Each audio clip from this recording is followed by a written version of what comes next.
Installing new laminate flooring is like doing a big jigsaw puzzle, except you get to cut the pieces to fit. Starting with the prep subfloor, I'm going to walk you through what you'll need to do the job yourself, but make it look like you hired a pro.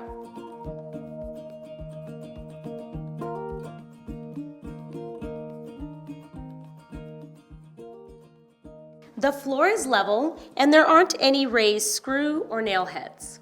This looks good. Now it's time to undercut the door jambs and casings. And we're doing this so the planks can fit under.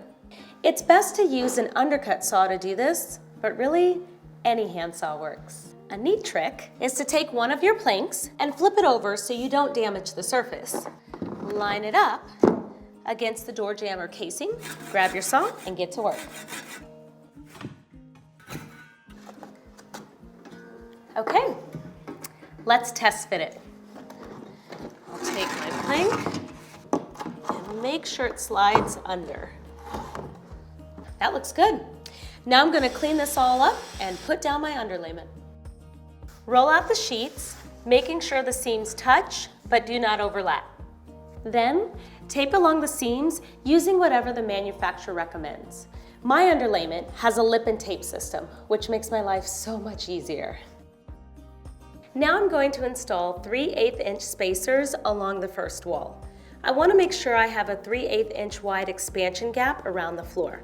I plan to fill that gap with shoe molding at the end as my final step. Okay, try to resist the urge to dive right into laying your planks. If you've chosen a floor that has a mix of colors and patterns, it's best to open up the box, lay out all the planks, and try to find a mix you like. The goal is to create a look that's naturally random without any stair-step patterns. To begin, I've laid out all the planks I need for my first row, plus one extra plank to start the second row. You'll need to make several cuts. Basically, cut off the tongue to any part of the plank that will be touching the wall. I'll be cutting all my planks with the bottom facing up because the teeth on the saw cut up and through the wood, so if there are any chips, you won't see them.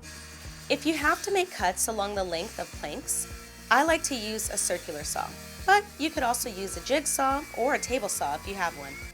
Next, cut about close to half of the length of a plank to start the second row. As you can see, I've cut the tongue off the edge that's going against the wall. Now it's important to offset each end joint by at least 6 inches. To do that, start the second row with a partial plank. From there, just use each cutoff piece to start the next row. I like this layout. Now it's time to install the floor. These planks fit together with tongue and groove edges on the sides and ends. Connecting planks varies by product, but most of them just click into place like this.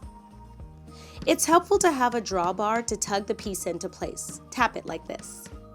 You can tap the rows together with a rubber mallet to lock them. And use scrap piece of floor as a tapping block to push the pieces together so you don't damage your flooring. Make sure to stagger the seams by at least 8 inches so they're not lined up from one row to the next. Then, just repeat the process until the installation is complete.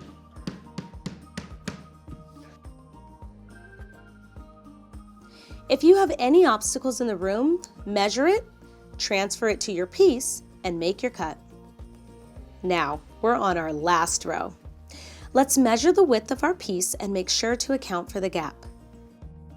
It's helpful to use the drawbar to tug the last row into place. Wow, this looks amazing. I've removed my spacers, installed transitions at the doorways, and made sure to nail the shoe moldings into the baseboards and not the subfloor or planks. Feels like a new room.